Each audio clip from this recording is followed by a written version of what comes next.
in the world. What up, fam? All right, so I'm hoping everything worked out. Someone just said there's two streams going on at the same time. It's hilarious. Oh yeah, what you know about that? I'm trying out Streamlabs. This is the first time I've ever done it, so you know, hopefully everything is going kind of smooth though. Other than the fact there were two streams, I went to go live, and then of course, right, it's like last minute something happens that I don't know about. Anyway, yeah, I just ended the other stream. There were two going. You got notifications for both. That's crazy. Some people don't get any. North to south plane travel. Yeah, that's true. This is true. That was dope intro. Thank you, man. Thank you guys for kicking it. Shout out to the legends. Shout out to the patrons that were shouted out. We're working on everything. So tonight's stream is called Flight on Flat Earth. And hilariously enough, apparently a lot of people think that's like that flights are something that debunk the flat Earth. Tisk, tisk, tisk. So we're gonna cover it. You know what I'm saying? So for one of the major things that people try to say is that like flights in the south debunk the flat Earth, which is a joke. And of course, there's the basic aspect of planes are engineered to fly over a flat, stationary Earth, and they never account for curvature or anything like that. One thing I'll play is like a few second clip of a video I had with some pilots. I haven't reviewed the whole conversation. I don't remember what all was in it, or what all we taped, or if we said something we're not supposed to say on YouTube. So I probably should have done that before the stream, but I didn't. So I'm not going to play the whole video, but I'll play the few seconds. But the conversation boils down to, so basically what you're saying is, even though the Earth is curved and spinning, you fly the plane like it's flat and stationary. He's like, yeah, exactly. Like, so it could be flat and stationary. Anyway, so obviously on the basic like level right there, for planes to even fly, they have to assume that the Earth is flat and stationary. This is just subjective. They'll go up and down, right, to maintain certain pressure zones and altitudes. You, sir, you looking refreshed, relaxed, and even glowing, sir. Thank you, man. So that's the fundamental part of it, right? It's very convenient that to fly a plane, you just treat the Earth like it's flat and stationary. It's a globe, but one would think, well, if the Earth is spinning and curving, you'd have to account for that to some extent. But no, the world was well, they wouldn't even say designed, I guess, but designed in such a way that it's just made to completely deceive you at all times, where everything acts as if it was flat and stationary, but it's actually not. You're over half Jaren right now. I know, man. I know. Me and Jaren, I found out Jaren was going live at the same time as me a few minutes. We were talking a few minutes before, but like he said, that's why replays exist. Damn, we're just asked to be up early and got to sleep right now. I wanted to watch. Sorry, brother. I keep saying I want to get them not so late, but we're gonna get right into the planes flying on a flat Earth. While we're debate tomorrow, then we'll have I'll probably do something on Saturday, and then we'll have gravy and biscuits on Sunday, then Glowbusters. So gravy and biscuits will start what I plan to be the reoccurring schedule, and it may be flexible, but I had to stay up real late and try to get this Streamlabs figured out, and I think I got it figured out for the most part, so hopefully it all works out. But anyway, we're going to move on. Cool. Shout out to the new patrons. Thank you guys. And you guys are now in the intro of astronauts dancing for an obnoxiously long period of time. I think it's so funny every time. All right, so what I'm going to do, I'm going to start off by playing a video explaining a recent emergency landing that just happened, and I find it to be hilarious. Now, we will go into some of this book right here, 16 Emergency Landings. First, we're going to play this video, so hopefully the sound and everything works. And yeah, let's check it out. This is a recent flight that happened. You tell me what you think.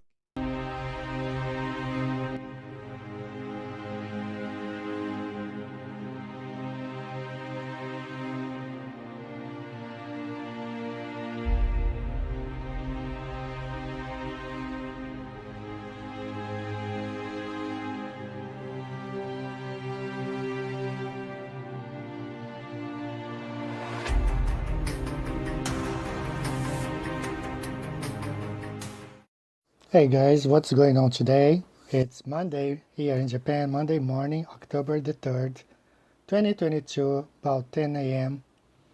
We just finished a podcast with Dlive. So what's up today, guys? I was asked to take a look at this emergency landing. Flight going from New York to Auckland, New Zealand, had to make an emergency stop in Fiji. So let's look at the article. There is an article here online. Let's take a look. So this is the headline. Air New Zealand flights from New York diverted to Fiji due to unusually strong winds. Air New Zealand's non-stop flight from New York to Auckland has been forced to make an unscheduled touchdown in Fiji in its first week of service. Flight NZ1 has been redirected to Nadi International Airport, according to Flight Radar 24. The flight was due to depart New York's John F. Kennedy. Of course, the beautiful thing about this is what happens in reality doesn't care about your religious belief that the earth cannot be special. So we must assume it's a tiny speck of dust that is a ball coalesced into a sphere over billions of years because of the all-creative, all-present force that's been here since the beginning that made all things, that's all elusive and can't be proven, called gravity, that has a big G and a little g. Or you could just say God. Why don't you just say God? Because the earth can't be special and created and designed and stationary and geocentric. So because of your weirdo religious belief, you make up all kinds of stories. Real life doesn't care about that. When you fly the plane, you don't care about that. And whenever something happens and an emergency landing needs to take place, they don't care about that. So that's why we're gonna just get down to what's really going on. You feel me? I gotta get me a robe too. Yeah, you do. We're gonna have call-ins with the robes. So I'm talking about robe game. You don't gotta be a Mason to wear a robe though. All right, let's go back. The airport at 9:55 p.m. on Thursday, local time, but was delayed until 11:31 p.m. It's now due to arrive in Fiji around 7:30 a.m. on Saturday, local time, and it is expected to arrive in Auckland at 11:15 a.m. Air New Zealand's Chief Operational Integrity and Safety Officer, David Morgan, confirmed the flight would have a short stop in Fiji due to unusually strong winds in its flight path. Let's take a look now at both flight path on the globe, Earth, and also on the Glisen's AE map. So here we are at the Great Circle Map website, where you type here the airports and you automatically get the shortest route on the globe. So here you have New York and the flight route according to the globe model to Auckland, and these islands here, and this is Fiji right here. So let's switch to this one. You see the flight path from New York to Auckland, and also you see the flight path from New York to Nadi, Fiji. So if this plane was flying right here, it says just a touchdown. So let's look at this one. So let's say the plane was right here. We don't know. It's about the same distance from here to Auckland, then here to Fiji. It's about the same distance. But the article says about like a short stop and a touchdown. It doesn't really look like this airplane was flying on a spinning ball Earth. So let's take a quick look on the Glisen's flat Earth map, and you're gonna see how it makes sense on a flat Earth. So here we have the flat Earth map, the Glisen's flat Earth map. Here we have the flight route, New York,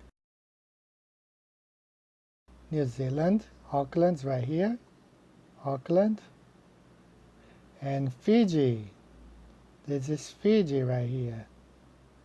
If you look at the article, short touchdown, short stop, it looks more like this is the route they were flying. It doesn't look like they were flying on a spinning ball. This is just a total coincidence. You would actually, instead of continuing about the same distance, you would cut over, right? You would just turn and cut over. I mean, the flat earth has you just going right over there, but yeah, you would just cut over in the middle of the ocean. Duh. And with 2 different flight routes, it pretty much looks like they were flying on a flat, non-rotating Earth. The flight was probably, they had problems around this region, and they had to touch down here, make a short stop, Fiji Island, and then proceed to Auckland, New Zealand. But no way it looks like this flight flying over spinning ball Earth. As you can see here, if this flight was here, it was thousands of miles to go to Fiji. Thousands and thousands of miles, probably from this flight route to this one here. But if you look at the flat earth map, looking at the flat earth map here from New York to New Zealand, it makes more sense. You can understand why this emergency landing, why they made this emergency stop in Fiji. And according to the article, a touchdown, a quick stop, it had to be on a flat earth, of course, never on a spinning ball. So I think this is one more of the flights we should add to the list. All right, there we go. I heard that. Sorry about the volume thing. Like, I got to get all figured out with the mixer. It's loud. It was super loud in my ears, but I guess I got my mixer volume turned up, and so it's louder than it is for you guys. So there you go. There's one of the flights that just, it doesn't make sense. I mean, we have a bunch of stuff like that. We'll cover some stuff like that tonight. I want to cover one thing real fast, though.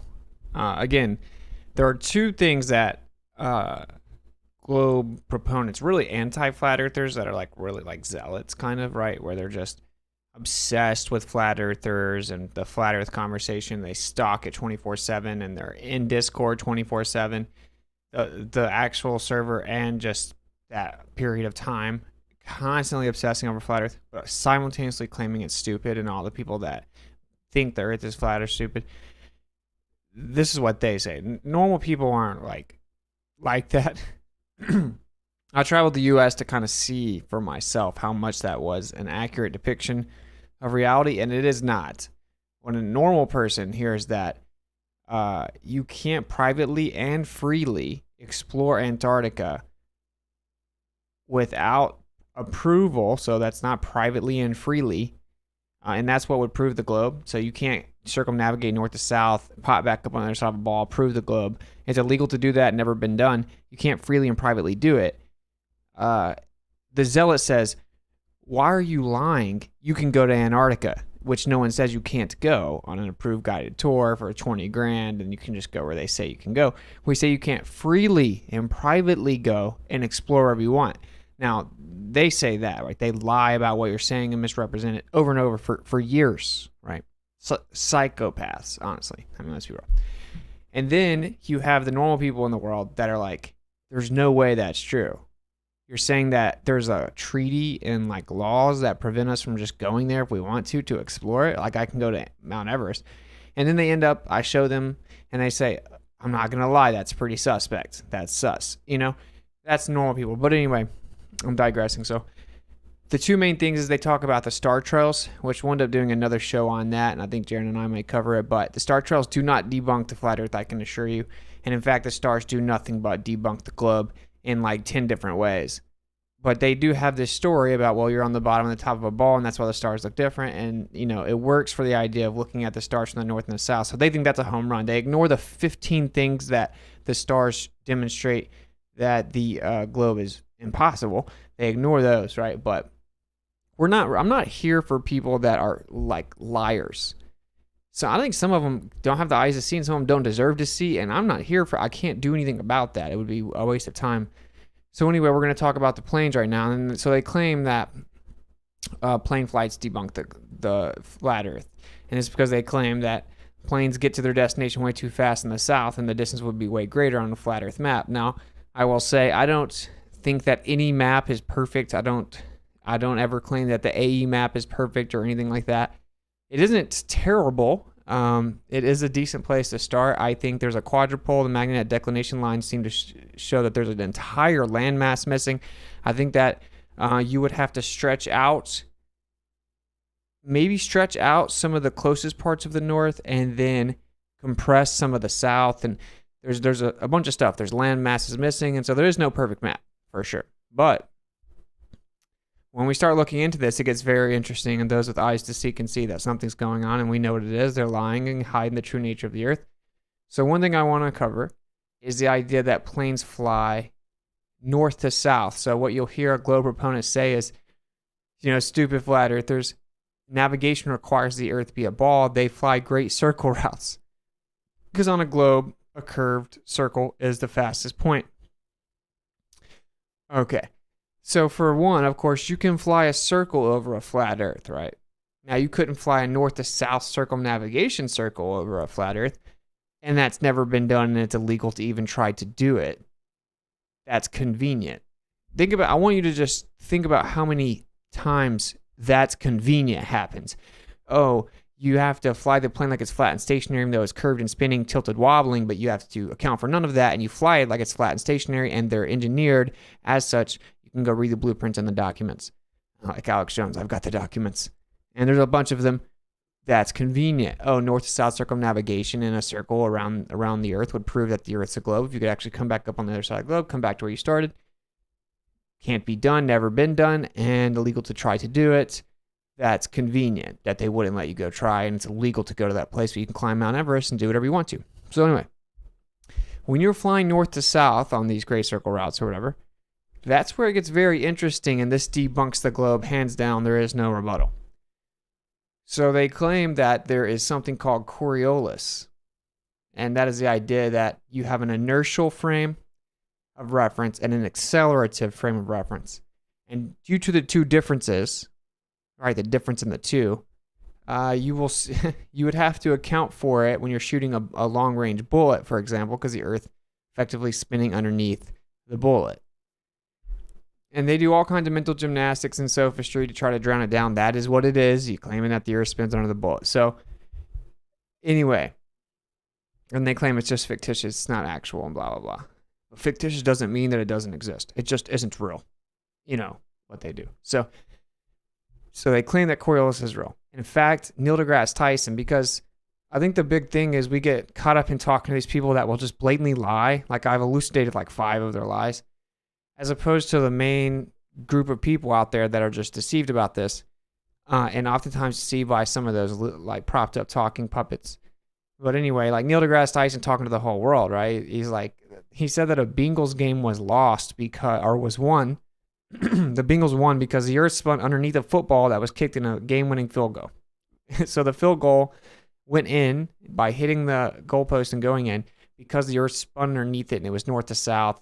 Football field alignment, so blah, blah, blah. So they're claiming that underneath a football field, in the couple of seconds that the ball was in the air, the 3 seconds the ball was in the air, the Earth spun underneath it and caused the ball to go in.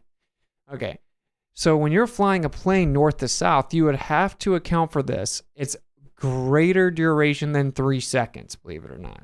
Okay, so spot on with the map, in my opinion. Yeah, Cammy's obviously a legend with the maps. Like putting stuff together. We are in agreement, Cammy. So when you're flying north to south, okay, if you're flying from a northern location to a southern location, the Earth is spinning underneath you. Okay, the Earth spins. Allegedly, the Earth rotates. So as you're flying, if you fly something like 5.5 hours, and you're going like 500 kilometers an hour, then in that duration, it's like 3,171 miles or kilometers or something like that would move underneath the plane. So as the plane is flying, it would have to account for this. Now, what they then try to say is that the atmosphere moves with the Earth. Okay? So they just said football field or field goal kick was made because the Earth moved underneath the football in the air, in the atmosphere. That's why the field goal was made. Neil deGrasse Tyson's actually said that recently again. Okay, but then they turn around and say that the air moves with the Earth in lockstep. Then they say it does, but it doesn't, or it's close enough, or it does. It's close enough, but at 3 seconds of a field goal kick, it actually changed it, but it's close enough for the plane for 5.5 hours, right? It's insane when you start to look into it. This is the point. We fly north to south all the time for hours, and never once in the history of flying planes has a pilot or autopilot ever accounted for the Earth spinning underneath it, right? So let's just try to present it in layman terms. If you're flying south, you would have to bank left, right? Because the Earth's spinning underneath you. It's accelerating away from you. And you would actually have to accelerate forward. Okay, so you have to bank left and accelerate forward to keep up with the Earth and continue to gain ground forward. But of course, planes fly and maintain a constant speed, and that's relative to static pressure. We'll get to that in a second. So every time a plane flies from north to south and doesn't account for the Earth spinning underneath it, and they get to their destination, it debunks the globe. Now, here's another problem. When you claim that the atmosphere moves with the Earth, okay, the higher up you go above the Earth and the atmosphere is moving with the Earth, the faster the atmosphere has to go because it's covering a greater distance, right? So if you cover the same amount of distance, or I mean, if you go the same amount of, okay, let's say it like this. If you go a greater distance in the same amount of time, you have to be going faster, right? It's very simple. I did. So like the Earth's this big. Then the atmosphere, as it gets out, it gets bigger and bigger of a circle. The further out, the higher up you go in the atmosphere. So the higher up, the bigger the circle, so the greater the distance. So the faster the air has to go to keep up with the Earth. Okay, hopefully that made sense. So as it has to go faster and faster and faster to go in lockstep with the Earth, it's going to need more and more energy. Okay, now based on the law of conservation of energy and the law of conservation of momentum, there would have to be new energy introduced proportionate to the amount needed the higher you go to keep the atmosphere going. They don't claim that. They don't have a mechanism for that. They have all kinds of different contradictory stories. This is why flat Earth is censored, because this stuff would have to be boiled down and mainstream would have to give an answer to it and it would be over in like a week. That's why they censored it, right? And so they don't have a mechanism that violates the law of conservation of energy. You're in trouble, right? And then some say, oh, well, it drags behind. So basically the higher you go, then the more you would have to adjust for Coriolis, but they never do account for Coriolis.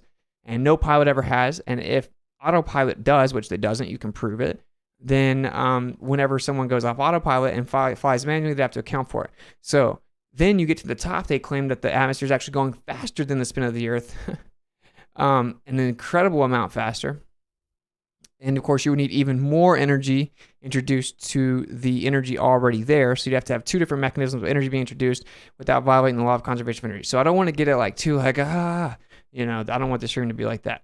But long story short, flying a plane north to south or south to north debunks the globe. If it's spinning underneath you, you'd have to account for it. They do not account for it.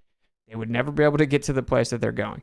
Also, you would actually have to account for it in terms of allotment of fuel based on which way you're taking off, because your plane would weigh less or more due to the spin and due to gravity combined. So anyway, there's one thing. For someone that believes in the globe to ever bring up a plane is hilarious. Now, this is why. They just look at the map. They kind of straw man it. They act like we claim that's definitively accurate. And they're like, look at how much greater the distance would be. It'd be impossible to fly on a flat Earth. So what I'm going to do, I'm going to play the next few videos I'm going to play are really short. They're like 2 minutes, 3 minutes. And then we're going to get into this whole home run idea that southern plane flights prove that the Earth cannot be flat. Because what I've been doing recently is the talking point is you guys don't even have a model. Where's your model? The globe Earth doesn't have a model. Literally, ask them for it. It doesn't exist. They'll give you Google Earth or something. They don't have a model. What's the model for gravity? Do you have a working model for gravity? They'll say yes, but they don't. It merely doesn't work on the quantum or cosmological scale. It's off by an immense amount of number. It's incompatible with the quantum scale altogether. Relativity doesn't work. They have no gravity. That's the prerequisite to even have a ball. You have to have gravity. There's not even a viable mechanism proposed where gravity doesn't exist. They don't have a working model from the beginning. Then go to the core. Do they have a working model for the core? That's the very bottom. So we're starting from the bottom. Started from the bottom. Now we're here. Let's work our way up to this magic ball. It doesn't happen. There's not a working model for the core. You can ask Harvard, Stanford, and Yale. None of them have it. They're floating around like 7 different ones, and none of them work. I could drop you a PDF. I'll drop it in my Telegram. It's a century of failures with the dynamo threshold and dynamo model of the core. So long story short, they don't have a model. Then they'll bring up Google Earth and they'll say, look at all the distances. They're perfect. I said, okay, let's go to the south and let's figure it out. So I'm going to cover that in a second. Exactly what's going on with this claim that the distances are all perfect and then the flights in the south prove that the Earth cannot be flat. And I think it's important that we cover it. I don't know why the days are not on here. I'm going to look on my phone because I don't want to play. There's a couple videos. I don't want to play the really old ones. In a world. Just a second. But yeah, this is definitely one of the number one things that people will say. And it's really sad because it's stupid. And dumb.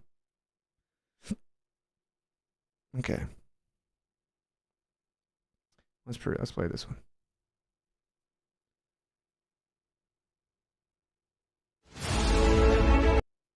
I don't know if this is going to be really loud or what, but we'll see. Play the video.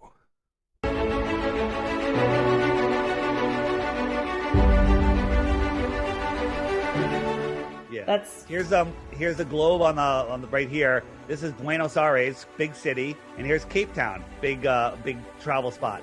4,276 miles on the globe. This is how a plane should fly, and it should take maybe 9 hours. If the plane's going 500 miles an hour, it should take less than 9 hours, but it doesn't. They go all the way up to the north. Look, this dude says the globe is already factored into everything we do. I don't know if you're actually being serious. I kind of feel bad for you if you are. Objectively, the globe Earth is not factored in for anything that I just covered, and I would prefer you just be quiet and maybe try to learn something instead of killing the vibe in the chat when you're ignorant. I don't know if I misunderstood your comment. It doesn't seem that way. Hey, Austin, and One Love for All. What's up? What's up? And then all the way back down, and it takes 29 hours. Okay, because we're not right here. You have to go on the globe. You have to go all the way up here, and then all the way back down. Yeah, it doesn't make sense. It makes no sense whatsoever. So if you wanted to go from Buenos Aires, major city, to Perth, major city, plenty of people want to fly. They can fill an airplane. No need to go pick up people in North America. This would be the fastest trail. But what's wrong with this trail? We could disturb the migrational path of the penguins. By flying an airplane at 45,000 feet over Antarctica where the penguins couldn't hear it or see it. Okay? So the shortest route would be, the next route would, you can go around either side of Antarctica, right? That way you won't disturb the penguins. Right. The emperor penguins, please. Okay? So, but the real route these planes take is this. They go from here, from Buenos Aires, they either stop in... Just ignore the weirdos in the chat. Because a lot of people are like, yeah, they're not even worth your response. They come here because they desperately need attention, and I think all the new people that are new to the subject are like, wow, what's up with these really weird people that are obsessed with Austin but claim he's stupid at the same time and come to all his live streams? They're like, great recruitment for Flat Earth. Their obsession with Flat Earth. Just think about it and just ignore them like the losers that they are, frankly. I mean, that's my opinion. So I will happily debunk all of them in like 10 seconds, maybe in a moment. But anyway, we're going to continue. Miami or Houston. You guys should pay attention. Maybe. Then they stop again in Los Angeles. Then they go to Sydney. And then they go to Perth. Or they go the other way to Europe, Singapore, and Perth. It takes like 26 hours for that flight. Why don't they just cut 3/4 of that distance off and cut across the bottom. NASA is in charge of all the plane routes. They're in charge of all the world GPS, right? They're controlling the lie, right? And they have sophisticated programs. I used to say most pilots don't know, but most pilots do know the Earth is flat. They just don't talk about it because they get fired if they do. Here's the book. This book is an amazing book. You can buy it on Lulu. It's like a coffee table book. If you want to, I think it's like $40 or something. I have the color version. It's amazing. But it's also free online. You can download the PDF. And there's 16 landings that he documented that make 0 sense on a glober.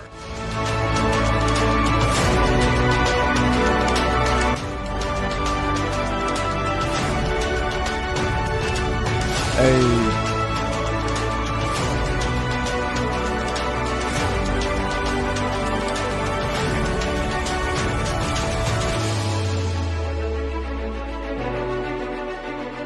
You've been lied to.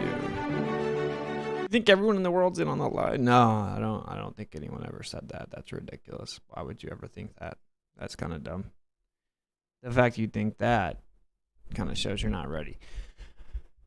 I think there's a misconception that we're desperate to get everyone over here to Flat Earth. Maybe some people feel that way. I don't want a lot of those people over here. I'm just being honest. They just kill the vibe. I don't want them over here. They aren't allowed to see it. Trust the creator. So he said something interesting there. He said, a lot of them do know it. And I want to play this video, if I can find it, of me talking to these pilots. They did not know it. They thought the Earth was a ball, but they had never really thought about it. And as I'm sitting there talking to them, you can tell that they were just like, whoa. It was the first time they had ever thought about it. They just fly the plane like it's flat. Fly the plane like it's not moving, the Earth, that is, of course, and then just, they never even put it together. They don't think about the ramifications of it. Here we go, we found it.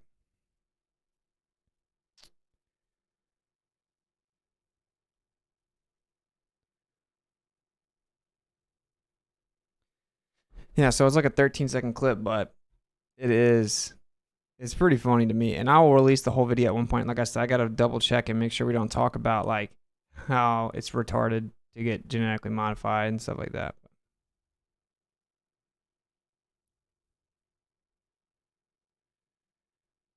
Okay. Yeah. Dude, I like Streamlabs way better. It's got the chat over here to the right. I think it's fire. I just got to get used to it. Let me come over here and grab this. And whoa. Did I just play that for you guys? I'm sorry. Paste.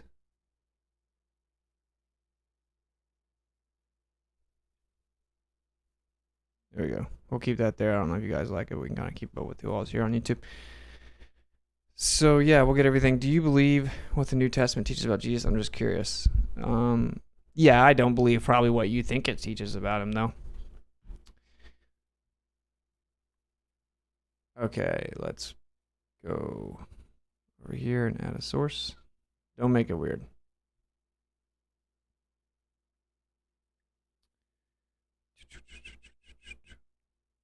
Like I said, this is like a 13-second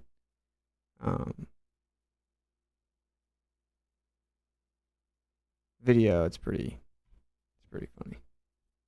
At least I think it's funny. You don't have to think it's funny. It's okay. This is me, Kai, and Chris at the airport. And we were sitting there getting some food before our flight.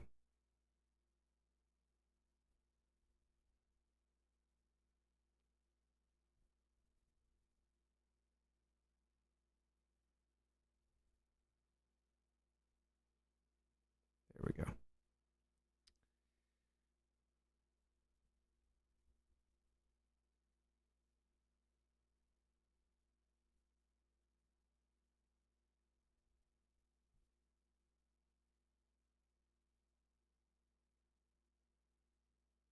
Why do I not hear it?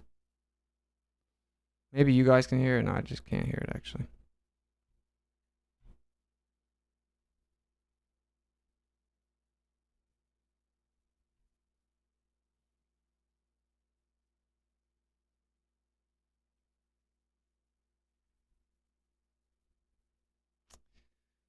No audio. How dare them?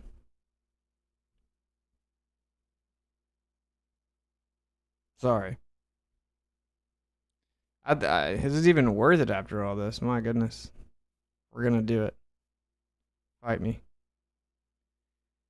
Add source.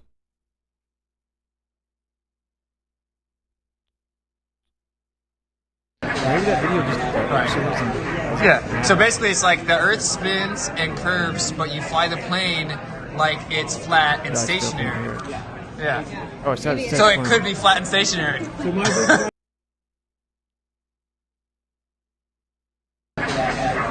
Right. Yeah. So basically, it's like the Earth spins and curves, but you fly the plane like it's flat and stationary. Yeah. So it could be flat and stationary. Hopefully you guys heard that. Yeah, you heard it. Cool.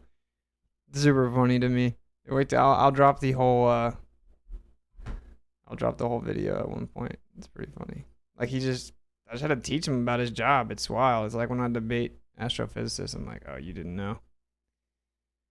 All right. And you have all these people appealing to their authority, ironically, right? Let's go through some of this.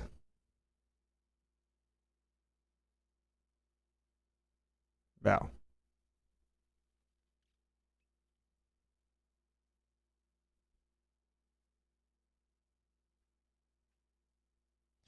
All right, emergency landings.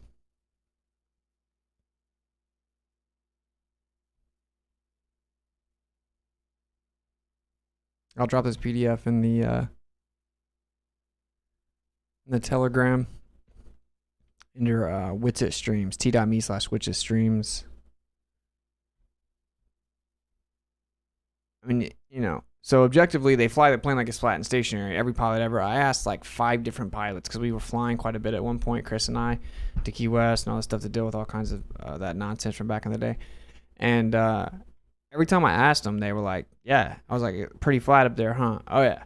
Like, just curious. You fly the plane like it's flat out there, right? "Oh yeah, of course." Like they don't even think about it. It's hilarious.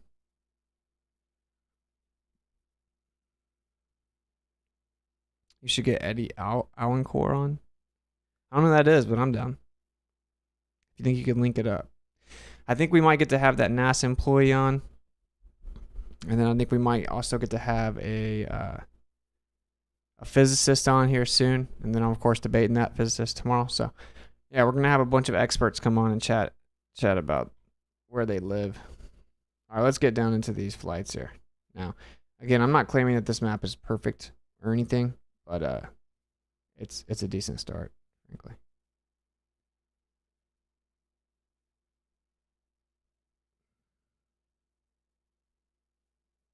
All right, here's one of the flights.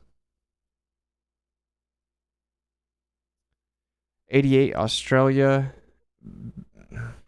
Bicentenary. I don't know how to say it. Gold Cup. All right, so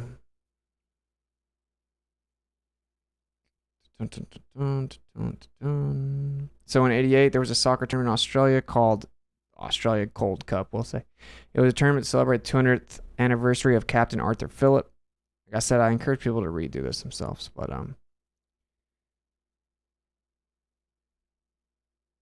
following on the news reports about our national soccer team and about this tournament, I was told that some of the members of the Brazilian soccer team would be at Sao Paulo International Airport, and they would be departing from there to Rio, where they were going to meet the rest of the team. I ended up missing the opportunity of seeing some of the players at the airport in Sao Paulo. But later in the day, when I asked my coworkers if the Brazilian national team had flown to Santiago, Chile, as my logical conclusion was, when going to Australia from South America, I was told that the flight had gone from Rio to Los Angeles, LAX. I remember questioning it and talking to my friends at the airport, Los Angeles, but Australia is just a shot across the Pacific on the globe. Why LAX? I just had to accept that because in '88 there was not much one could do to find out information about flights, and I didn't have a flat Earth map like the Gleason's flat Earth map, and I could compare to the globe. The picture below is from the Boeing 747-400, which flew the route Rio to Los Angeles. So here it is on a globe. Why would you do that? Why wouldn't you just fly right here? Why would you fly way out of your way to LA and then come back down?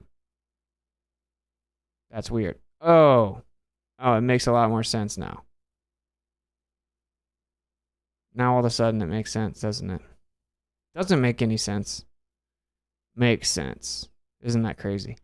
Now again, this is a little wrong in my opinion, but you can see it's clearly much more accurate. So yeah, this PDF does a good job of going through a lot of these flights here, but yeah, it just doesn't make any sense for you to fly there. Oh, but I can just spout my lack of understanding about Southern flights, and we can just ignore this. We'll just ignore it. Totally legit. We'll just ignore it. Here's another one. You got this tap high. I don't know how to say it. To LA. Okay, look, straight shot. Interesting. Interesting.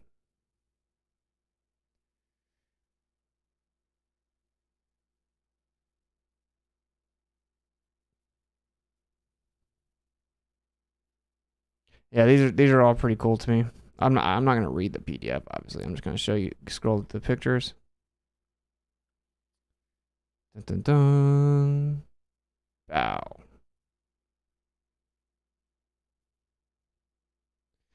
Okay, anyway, so I'm gonna show you a couple more videos, and I'm gonna actually just tell you about oh, he's the one that wrote the book on the flat Earth. Okay, I didn't actually know his name. Yeah, that would be cool to have him on. I'm totally down. Smash the thumbs up. What he said.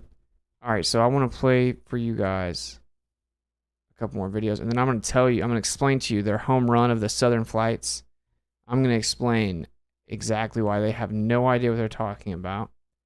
And actually, when you look into it, because flat earthers, this is the thing, at least I can speak for myself. Like, I just look into this stuff. I don't have some like crazy bias or anything. Like, some people are like, oh, you could never go back now. Well, that's probably why I didn't publicly talk about it for a long time, because I told all my friends and family and stuff and talked about it a lot, but never like on the internet.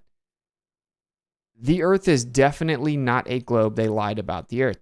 Whatever. You haven't figured that out yet. That's not my problem. But I just go look into the information. I don't have to worry about like lying.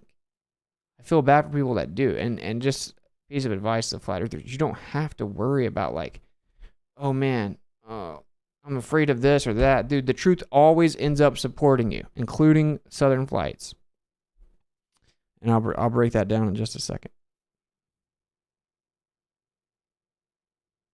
All right, we'll watch this one.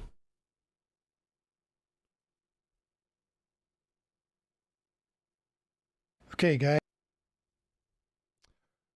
Run the video. It's time to now demonstrate to you how these flights, Qantas flights Q14 from Buenos Aires to Darwin, just proved flat Earth. Let's take a quick look here on the wind currents. These are the jet streams around the face of the flat Earth, and you're gonna see that close to the edge, the tailwinds is much faster, goes up to 250 miles per hour. Actually goes even faster than that. I was looking at this. It goes up to just under 300 miles per hour. Perhaps even more than that. We don't have the information. Exactly. That's what they... Even NOAA, the government, admits that it goes up to almost 300 miles per hour, like 280. And they also admit it's very difficult to know for sure because it's difficult to get the accurate readings in the Southern Ocean. Isn't that interesting? They give us... On the 7th of January, a British Airways Boeing 777 flew from New York to London in just 5 hours and 16 minutes, instead of the usual 7 hours, an exceptionally short flight time for a subsonic commercial aircraft. The aircraft's engines had not been pushed more than usual, but had simply taken advantage of an exceptionally strong tailwind, with a speed of around 400 kilometers or 250 miles an hour. The aircraft thus attained a speed approaching 1,200 kilometers or 745 miles an hour, close to that of the sound barrier. There was no danger, however, concerning air friction on the fuselage, since the plane was flying with the wind, not against it. Yeah, that's important to understand. A lot of people are like, it can't go that fast because of the sound barrier and blah, blah, blah. It flies around 5 to 550 miles per hour airspeed, which is relative to the static pressure around the plane, meaning relative to what the air is doing around it. So if it's going 550 miles per hour, but the air is going 250 miles per hour, right? It's still going 500 miles per hour relative to what's around it. That's where the sound barrier comes into play.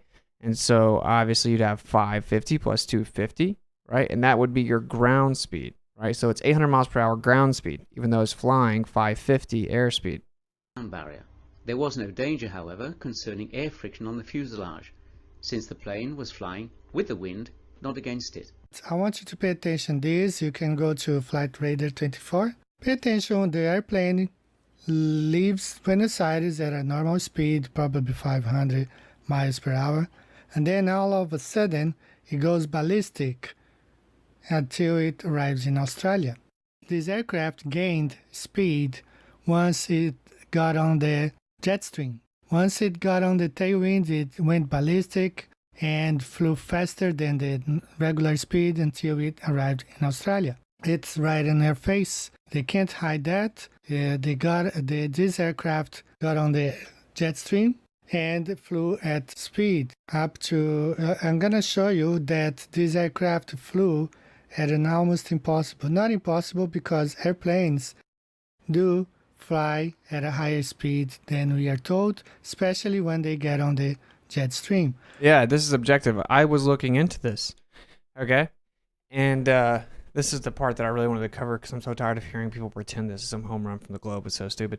So planes actually go much faster. There are planes that go way faster than what people think they do. You got planes going 650, 750 miles per hour. Yes, huge planes. And they claim that they just don't always do that. And then they, so you have one thing here where the planes can go faster than they claim that they do.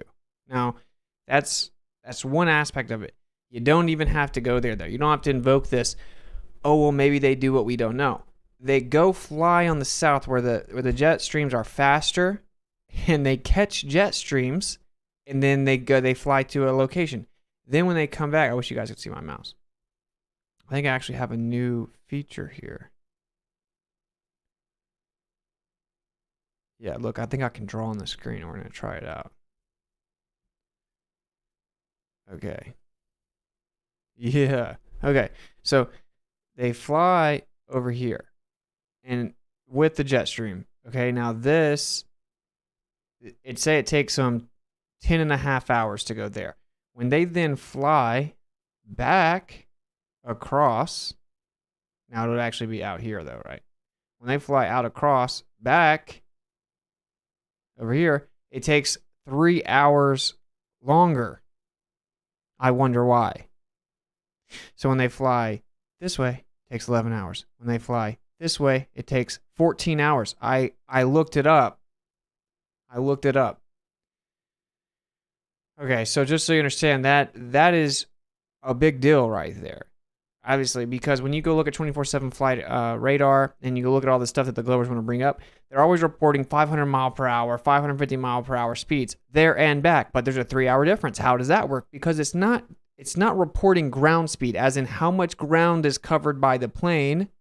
It's reporting the airspeed. Okay, so if you're in a jet stream that's going 250 miles an hour and you're flying 550 miles per hour, you're actually covering the ground at 800 miles per hour. You're just an airspeed of 500 miles per hour or 550, which is based on the static pressure or air around the plane. So you're moving with the air, so then you have 500 in addition to that. So it sets the fuel consumption relative to maintain, like the engines work a certain amount with a certain amount of fuel to maintain a certain speed, which is 550 miles per hour relative to the air around it. If the air is going 250 miles per hour, that plane is covering the ground at 800 miles per hour. That is ground speed. These people do not cover the ground speed. They don't report accurate ground speeds, and you can know this by the simple logical understanding that if it takes 3 hour difference between the flight one way and the other, but when you go look at the speeds they report, it says 550 for both of them, it's not adding up, is it? It's the same alleged distance, it's the same alleged speed. Why would it be a 3 hour difference? It's obviously because the ground speed is drastically different and they're flying with jet streams. Okay. And this changes everything drastically. So we'll get more into what my boy talk a little bit more. Here's demonstrated on the flat Earth map. He left Argentina and then got on the jet stream and just took off real fast and just went faster than the regular speed until it arrived in Darwin. And another biggest proof, and I want to thank Jeranism and the guys from Globebusters before pointing this out. The greatest proof is right here. This aircraft, it says it left Buenos Aires at 12:28. Now, look, we know on the flat Earth, we average the speed of the sun circulating over the flat Earth at about 1,000 miles per hour, which equals to what the globe believers believe the Earth spins on its axis at 12,000 miles per hour. So pay attention when this aircraft leaves Argentina. The sun, which is faster, the daytime is faster than the speed of the aircraft, should leave the airplane behind, but it does not. It shows that the aircraft is flying at the same speed of the sun. Pay attention, it's always in that edge. It never gets left behind. It follows the sunlight, right? So that shows this aircraft flew at a much higher speed than 500 miles ground speed they are telling us it did. Okay, we believe the speed of the sun is average 1,000 miles per hour. You guys, globe believers, believe the Earth spins at about 1,000 miles per hour. I don't make claims about the speed of the sun or that it's physically traveling or doing anything, but anyway. So here is the aircraft going the same speed as the light of the sun, never being left behind. If this aircraft was flying at a speed of only 500 miles per hour ground speed, the light of the sun, it would leave this aircraft behind. Instead, it just flew along. Now look at here on the flat Earth map. This is how it did. It flew along the light of the sun, the same speed. So it proves to us that this aircraft flew at a speed much higher than we are told. 1,000 miles per hour, that's the speed of the sun, or the speed of the rotation of the Earth according to globe believers. And this aircraft flew along the light of the sun, just was never left behind. So that proves that flight Q14 shows that this flight flew along the jet streams and not on the spinning ball Earth. It flew on the flat, non-rotating Earth along with the jet streams. Thanks for watching, guys. Please share. Okay. So, again, I don't make the claim about the sun moving at any speed, but this is what is so interesting, right? So, what I'm going to do, actually, what I'm going to show you is even mainstream. Even mainstream talks about planes going super fast. Fastest plane. Now, this is in the north. It appears that the jet streams are slower. So one thing I think we have been lied to about is the speed of the jet streams. When you look into it and you ask NOAA.gov, they say it's 275, 280 miles per hour. But they admit that in the south, it's much more difficult to verify exactly how fast it goes. The wild physics of the passenger plane that just hit 800 miles per hour. Oh, wow. Oh, look at that. Passenger plane rockets to 800 miles per hour. This is in the northern hemisphere, we'll call it. 800 miles per hour. 800 miles per hour. Okay. Now, this is actually seemingly after Flat Earth has started coming out here, calling them out. See, this is... Oh, sorry. Sorry about that. This seems like after we've kind of started calling them out, because all you have to do is go to these websites, which they're starting to allegedly kind of change it. You can see they're not giving you the accurate information. So when they say, look, we know the distances on the globe, we know they don't know the distances. You can't verify the distances. You ask them to verify the ground speed. Dude, verifying the ground speed in the south is almost impossible. You're flying over the ocean. You're flying over the ocean for a long period of time. How are you going to verify the ground speed? How you verify the ground speed? These planes could be going so fast. We know they go 800 miles per hour. We know that the jet streams go faster in the south. Okay, so it's not even, it's just like, oh, what a coincidence that when it goes with the jet streams, it takes 3 hours less time than when it flies against it. They'll claim, no, it's only like 2. No, it's not. Actually, when you look into it, it varies greatly. Because, you know, when you take a flight, sometimes you get there 30 minutes earlier than expected or later, and they normally add a window there, and it varies drastically in just like a 2-hour flight. Now, let's talk about 11 to 14-hour flight. So when you really look into it, the time it takes to fly these planes from place to place varies drastically. So sometimes it takes 3.5, almost even 4 hours longer in one direction going against the jet stream than it does going with it. Now, again, they report the speeds. Could you post or say your Summit 50% code when you get a chance, please? Yeah, it's Witsit 50. WITSIT 50. So, I mean, just think about that. I don't understand. Like, just think about it logically. If what they're reporting is 500 miles per hour, and we just looked at the fact that planes can go 800 miles per hour in the north, right? In the north. And these are faster in the south, and then these happen like, I don't know, once a week or something, maybe a couple times a week. And it takes 3-4 hour difference based on which direction you go with or against the jet streams. They're flying with the jet streams going faster. Okay, and so say these planes go 550, 575. Again, you can look into it. Planes can actually go faster than people think they can, commercial planes. And yeah, no problem, brother. I'll cover that in a second. So they fly in the south. They can go faster than they say that they can. And then they admit that the jet streams could be faster than they think that they are because it's so hard to accurately measure the jet streams in the south. So if you have a 300 mile per hour jet stream, and then you have a plane going 600 miles per hour, well, that's 900 miles per hour. Now, if they fly at a higher altitude and it goes even faster than these lower altitude jet stream mile per hour, you can easily reach 1,000 miles per hour. Do you know how far you can go in 12 hours, 11 to 12 hours, going 1,000 miles per hour? And that's how much ground that you cover, right? So this whole, what they do, now this just shows you either now do not attribute malice to that which can be adequately explained with incompetence. A lot of them are incompetent, a lot of them are dishonest, because I've pointed this out to a lot of them, and they keep saying it anyway, so that's dishonest, right? But a lot of them actually are incompetent. So what they do, they being like globe proponents, they say, look, this plane only went 500 miles per hour. This is how far it went, this is how fast it went, and this is how long it took. Look, proven, okay? Perfect, works.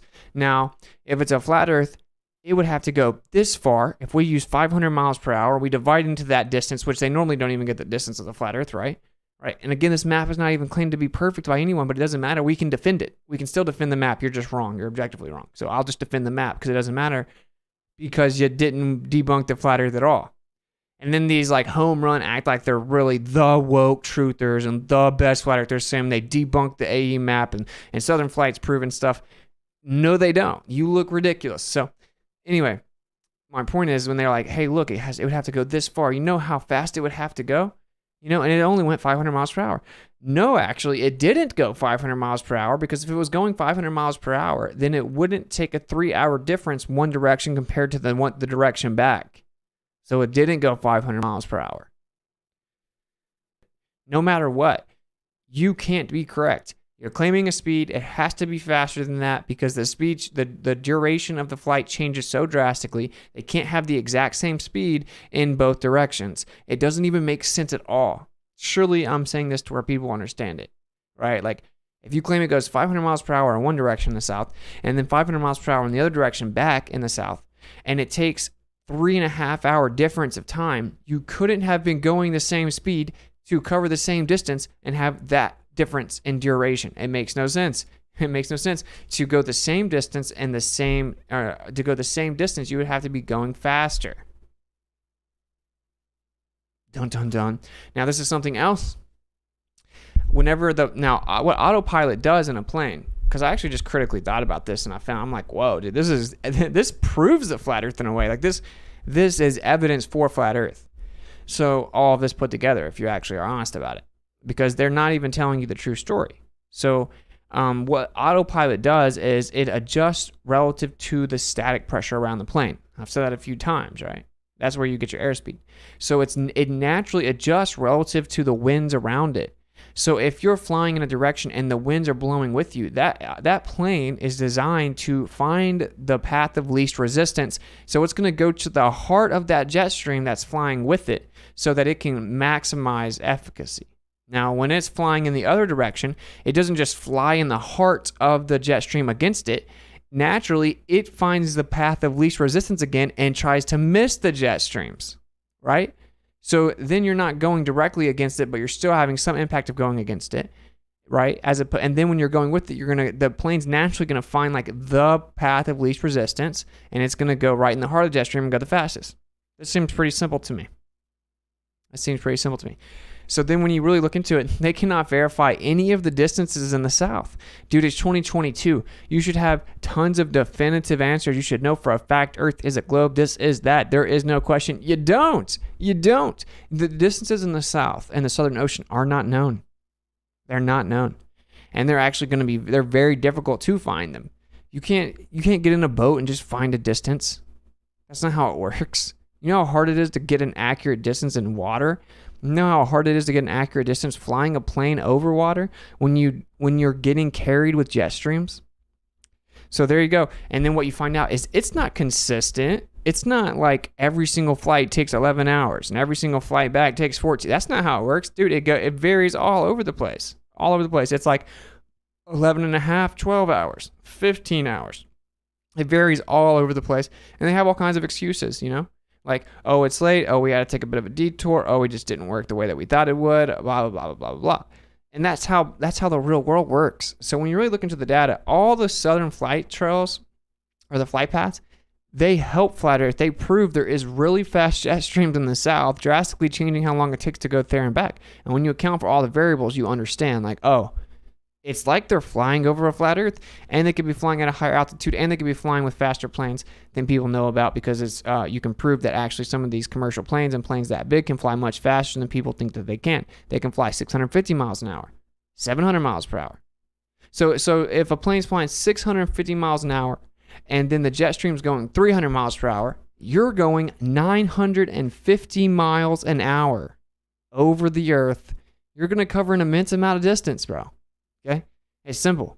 It's so simple. Now you're flying 650 back, but you're going into the jet stream, but you're not going right into the heart. You're going to miss the jet stream. Some of the plane's naturally going to update, because you're going to update relative to pressure, and you're going to change your altitude zones relative to that pressure, and you're going to find the path of least resistance. Autopilot does a ton of that work for you, and then you're going to minimize the resistance while you're going back, but you're still not going with the jet stream, so it's going to take longer. So you're not flying right against the jet stream, but you're flying next to it. So hopefully this made sense to everyone. So the southern flight paths of the planes do not in any way prove the globe. They do the opposite. They hurt the globe, because the argument that allegedly supports the globe is incompetent, because it claims an airspeed and we all know that's not equivalent to ground speed, and the ground speed has to be faster because the reported times they give us are different. So I don't want to get too redundant, but there you go. There's that.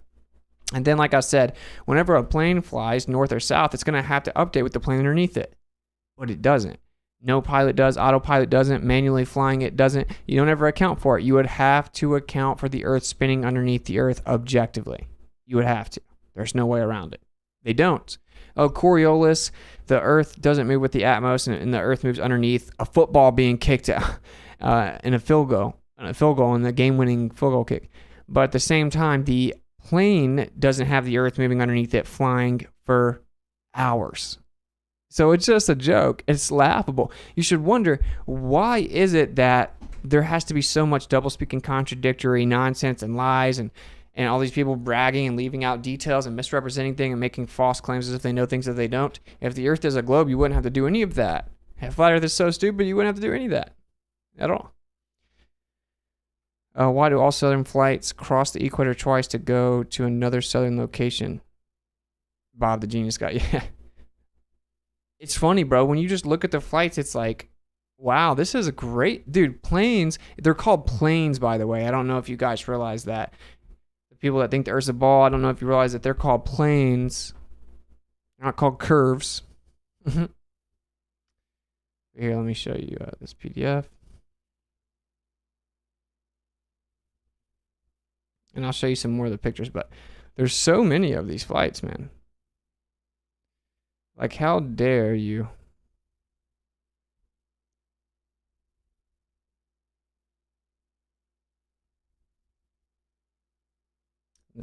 This is you go to the Flat Earth, Sun, Moon, and Zodiac Clock app, and you can go to the little question mark.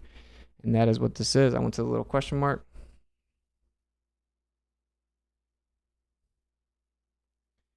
All right, let's see here.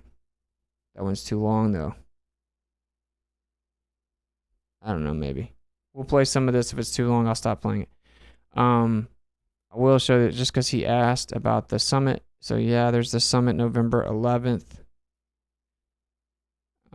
So before that is Flattoberfest, and that is the 21st or 23rd, I believe.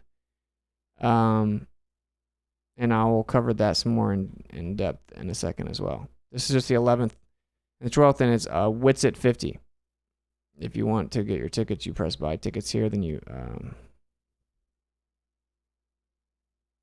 come over here, say you pick VIP, and then you have the apply a coupon code right here, and then you type in Witsit 50, $75. All right, cool. Let's play this video. I received an email from a retired F-16 pilot whose name is Mike. His new YouTube name is FE Viper 16, a good name, so watch for him in the comments. I spoke to Mike on the phone today, but he wishes to remain anonymous, and I will certainly honor that. Again, if you are a professional and would like to talk to me about the unique perspective of the flat earth related to your expertise, please email me at tabooconspiracy@gmail.com. I will always keep your information confidential if that is what you want. I do hope this information will lead to more flat earth investigations because these radar systems and the aircraft using them are fascinating, and the flat earth... I read one reason heliocentrism was started partly by Copernicus was due to him being in love with the green emerald tablets of Thoth. Some say Thoth. Allegedly. That's interesting. I've actually never heard that. I don't know. In a world. The evidences they introduce are indisputable. I wish I could share my full discussion with Mike because it was awesome, as this retired Air Force pilot confirmed that he definitely flew over a flat and stationary Earth and that none of the systems of his aircraft were designed with the curvature in mind. Duh. Now, I might make some mistakes here, and I do apologize for that, as the information was complex for me, but Mike did say that he might stick around and answer your legitimate questions in the comment section.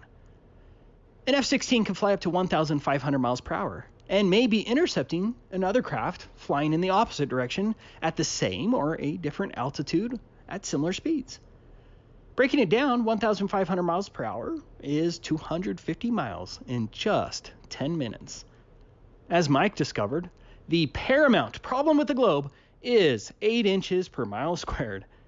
The infamous and quite accurate formula that calculates the alleged curvature drop if the globe were real.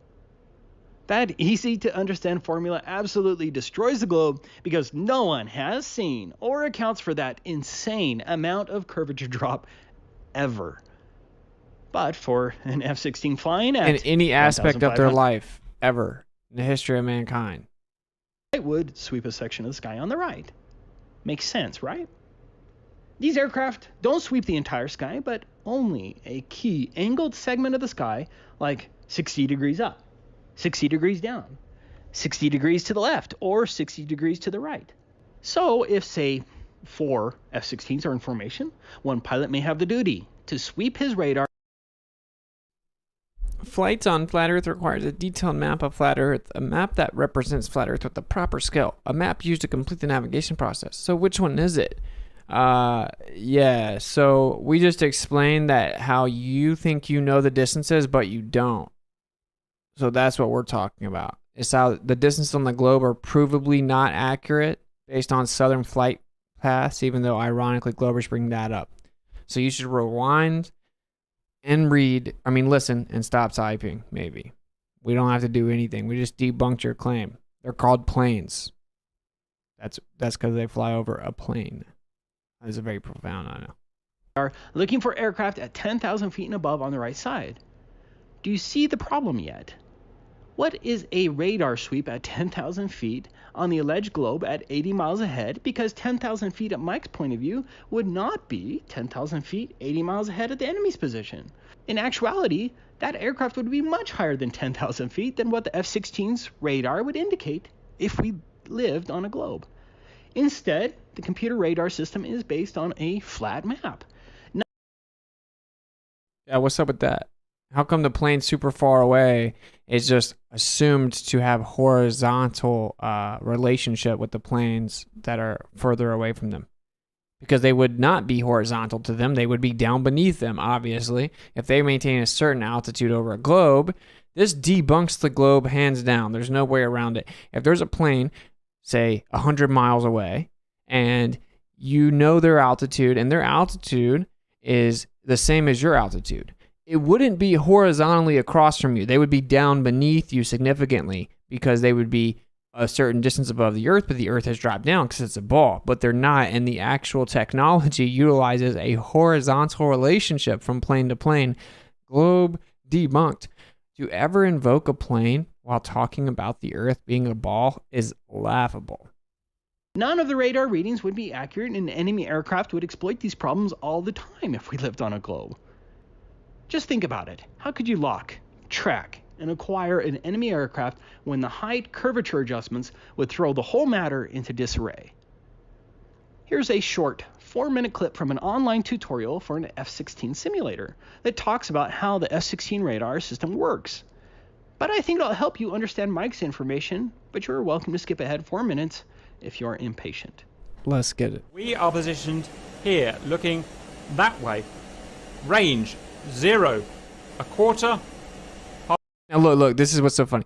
Because there's only 1 degree for every 69 miles, so less than 2 degrees of curvature. What's it?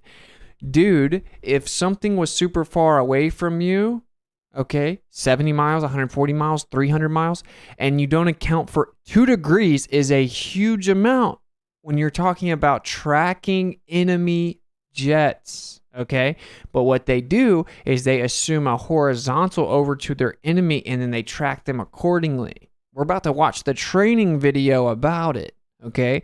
So just changing it to degrees so you can say a small number does nothing but elucidate incompetence. So for all the globe zealots, I know you guys are stalking my channel and stalking the flat earthers while you claim we're stupid. You should put your hands off the keyboard and you should learn. Looking that way. Range 0, a quarter, half, 3/4, full. And that depends on our range scale here. So if we were on 80, that's 80 miles, 60 miles, 40 miles, 20 miles. If we were on 10 miles, 10, 7.5, 5, 2.5, and so on. So currently azimuth is 6. This is the width of the slice of cake, the width of the scan zone. That means 60 degrees to the left, 60 degrees to the right. If we now go to A3, it's now 30 degrees to the left, 30 degrees to the right, total 60 degrees. The limits are shown by that line there and that line there. Now if I were to move my cursor off the edge, you can see it follows where I go to the max limits of the radar. The bump stops, they're called, 60 here, 60 degrees there. If we want to go again, we can go to 10 degrees, 20 degrees total. And you can see we can move left and we can move right all the way to the bump stops. Let's put it back on 60. At this point you might think, well, why would you not always have it on full width? Well, the reason is because of the refresh rate with the B sweep. That is the B sweep at the bottom there, going right and left and right and left. Remember, every time it hits the bump stop, it goes down a notch. Hits the bump stop, goes down a notch in terms of elevation until it's finished its bar. Its elevation bars. The bigger, the wider you scan and the more bars you have, the bigger your refresh rate is, the harder it is to keep contacts on screen. And it is an absolute art form to keep contacts on screen and balance your situational awareness with your ability to see and track targets. So that's azimuth. Now we have our elevation, the thickness of our slice of cake. How many bars do we want it? Remember, each bar is about, it depends on different radars. They're usually about 3 to 5 degrees. We've got 4 bars at the moment, so that means... Wow, isn't that interesting? Isn't that interesting? Or we could just ignore it. We could just ignore it. I've already addressed it. 4 bounces between bump stops, 4 B sweeps before it resets. We can have 1, we can have 2. So this will give us the maximum size elevation, this will give us the smallest size, this will give them the medium size. But the bigger the size is, the lower the refresh rate, the harder it is going to be to lock, track, acquire, and keep a track of these targets. Okay, M3 doesn't do anything at the moment. So again, if these targets are whatever distance away, you're assuming a horizontal relationship between them. Say you have the same altitude as this jet up here, right? You can see my mouse, yeah. Let's say this jet has the same altitude as you, right? But they're 150 miles away, 200 miles away. Then that jet is going to be significantly lower than you are. It will not be horizontal. You can't utilize line of sight. You cannot utilize the radar like that whatsoever. So next we've got our carrots. We've got our azimuth carrot, or our B sweep. That's this guy here. That is where the antenna is pointing, 60 degrees left, 60 degrees right. And I'm explaining the answer. So yeah, 2 degrees is drastic when you're talking about locking onto a target and tracking it so you can hit them and track them accurately. And you got 2 degrees every 70 miles. Yeah, that's objectively not going to work. You can't assume it's horizontal and level with you when it's actually not. Right is where the bump stops are. I say all the time, if it was all about money in the military and like people's lives, the earth would be flat overnight. You can't do anything without assuming the earth is horizontal and stationary. Anything. Nothing. This is our elevation, so that you can see it will go down in 4 bars, then back up to the top. And this radar can handle 60 degrees left, 60 degrees right, 60 degrees up, 60 degrees down. So this is 0 degrees azimuth, this is 0 degrees elevation. That is up there somewhere 60 degrees up, 60 degrees down. If we want to change our elevation... There's your answer. There's your answer. So what's it matter if it's just off by all these different degrees? It obviously matters. Elevation, then I'm going to press the button and we can move it up here like that. And down, want to move it down, whoops, wrong button, we can move it down there like that. Look how, if I aim it down, these contacts disappear. These contacts have disappeared, they're now fading. And that's because my slice of cake is aimed too far down and it's below them. If I want to regain them, because I know they're... It's below them. It's too far down and it's below them. Right, because, you know, your vertical acknowledgement is extremely crucial and important to the accuracy and efficacy of this. This is why the guy who did this for a living came out and said they know that this proves that the earth can't be curving because they actually use it. Right? He's sitting here explaining it. Oh, this could be a little bit down. This could be a little bit up. Yeah, obviously you have to know what you're talking about. I'm going to Flattoberfest just to watch Witsit. Have you already bought tickets? Because you can use Witsit10 to get a discount. Flattoberfest. All right, let's go. Roughly co-altitude. Then I move to the middle and we'll start picking them up after a couple of sweeps. Okay. Now, I know what you're thinking. I can know what angle this elevation is set to, but in real terms, what actual altitude is that set to? And that's where these 2 numbers here, you'll be using these 2 all the time. Note that wherever I move this cursor, these 2 numbers change. You will always be looking at them. What they are saying is, at the range that I've got this cursor set, which currently is 40 miles. Remember, we're on 80 miles there, so 80 miles there, 0 miles there, 40 miles there. At 40 miles, if I drew a plumb line, that is a vertical... I would love for anyone that thinks the Earth's a ball, just pay attention to this part right here. Let's just pay attention. This is for honest people, obviously. I'm not acknowledging anymore. Religious zealots or anything like that in the chat. But for those of you that are new to the conversation, obviously don't be like that. Just be open to the information. It was crazy when we first heard it too, but the more you learn and are open to the evidence and start to see some of this military technology and stuff, you'll start to understand. We talk to people a lot of times behind the scenes. They're like, dude, what I used for 20 years wouldn't work if the Earth was a ball, right? And this is a perfect example of this. So listen to what they explain right here with how they are actually locking onto their targets and tracking them. And they have to be able to actually, you know, attack them, hit them out of the sky as well. So, yeah, just pay attention to this part. We're on 80 miles there, so 80 miles there, 0 miles there, 40 miles there. At 40 miles, if I drew a plumb line, that is a vertical up to down line, through our slice of cake, our scan zone, at 40 miles distant from me, it would intersect, that plumb line would intercept the top of the scan zone at 54,000 feet ASL, and at the bottom, minus 5,000 feet ASL theoretical. I don't want to bore you much longer, so let's get to Mike's email. I have a bit of knowledge from my days as an F-16 pilot that I need to share with someone. I respect your work and thought you might be another great person to pass this to. I don't have, nor do I want, a platform, so here you go. If you decide to verify what I'm telling you and have questions, feel free to contact me here. This will be tough to illustrate with words, but I'll try.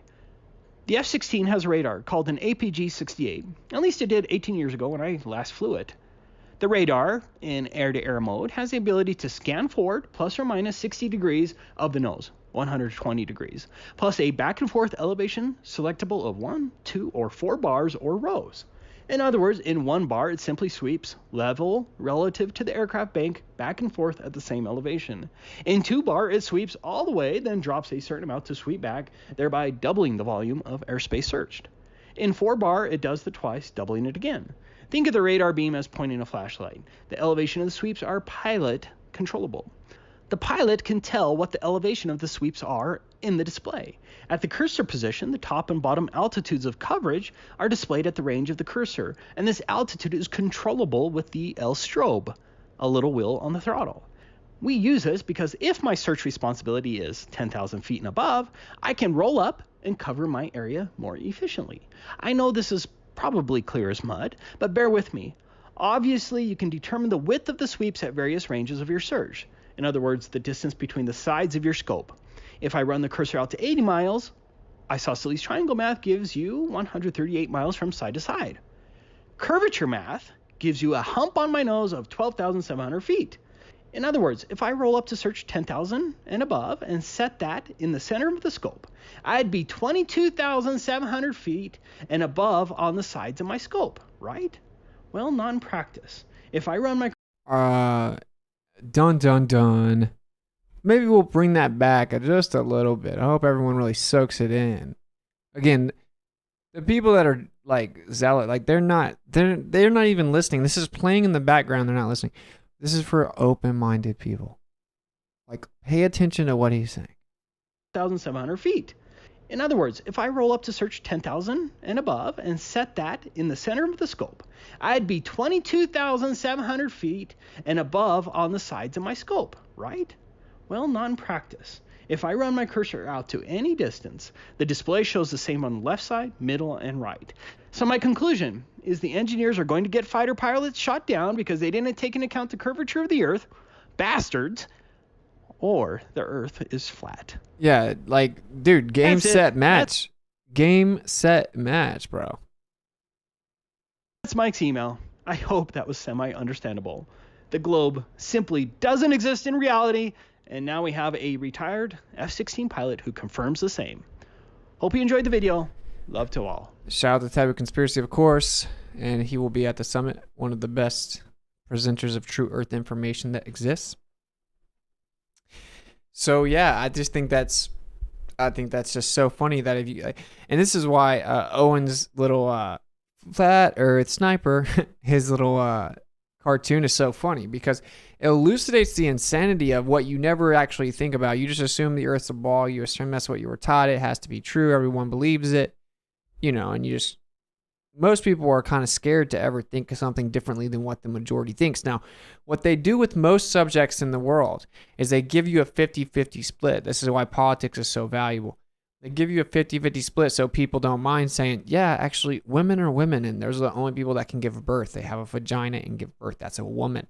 And it's insane that in 2022, I have to say this as a politically relevant conversation or something. Trust me, I get it, and that's all a psyop, obviously. But my point is, they don't mind disagreeing in that term because it's 50-50. So it's like, oh, well, there's a huge side over here that defends this, and there's a huge side that defends this. So they can be free thinkers, right? Because they can pick one of the two binary decisions that they have, options. But when it comes to something like this, it's the illusion that everyone agrees and it's one thing. It's not 50-50. So they are terrified, deathly terrified and afraid of ever stepping out against that, right? And that's the number one thing that holds people back from looking into this information. I was like 13 when I found out that the moon landing was sketchy and that 9/11 wasn't legit as we were told. And so, I mean, that just never was a thing for me. I didn't care. I didn't care at all. So if you can get past that, you can just start looking at the evidence. You start to figure out like, wow, this is crazy. And there's all kinds of things you would have never known. I received an email from a retired I want to have some of these people on and talk to them. Because what really needs to happen, these people need to just come out, and they're afraid to get fired and lose their retirement, or they're putting all these different things in jeopardy if they come out publicly and then they talk about their profession and then what they did. And that's kind of sad, but either way, I mean, that right there, it's just game over, bro. So like if you're tracking a plane over here, and again, it's however many distance, and then you're assuming that it's horizontal. The radar just, it's mapped out horizontal. You're like, okay, the plane's got this altitude, it's over here, it's horizontal. They're tracking them. That's how they shoot them down. That's how they evade other pilots from enemies that can be tracking them to kill them, to literally kill them. They assume it's horizontal. They don't account for the curvature of the Earth because it would be drastic differences over these distances. And they don't account for it. They treat the entire Earth infinitely expanded in all directions as flat. And that right there, you wouldn't do that. It's either or. That isn't like it goes in the basket of both flat Earth and globe Earth. It's either or. It's either or.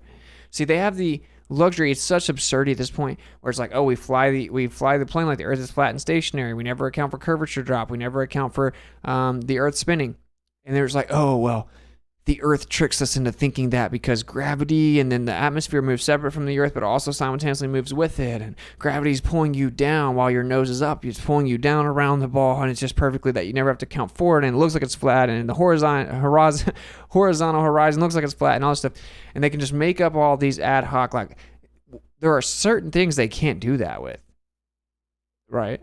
And so you'll just get a bunch of gaslighting, sophistry, dishonesty, red herring fallacies, straw man fallacies, and ad hominem fallacies. Ad hominem is when your argument is that an insult instead, like, oh, you're stupid, oh my gosh, I can't believe people think the Earth is flat, all this stuff. And this is also effectively gaslighting. People just gaslight you and just try to put you down and belittle you to where they're hoping to eventually convince you as if they can gain power. It's a psychologically manipulative tactic that people do. And then they will red herrings where it looks like it's about the subject, but it's not, and it's with an intention to divert away from the actual subject. And then you get straw mans where it's like, if the Earth was flat, this would happen. Oh, you're saying this happens. And then you make an argument, and then they literally say one back that isn't yours, and they do it on purpose. These are all like wastes of energy, waste of time, and vibration. For me to even acknowledge people in the chat is the same thing. For me to even have to address to you that this goes on, it's like a lower vibration. It's a waste of energy.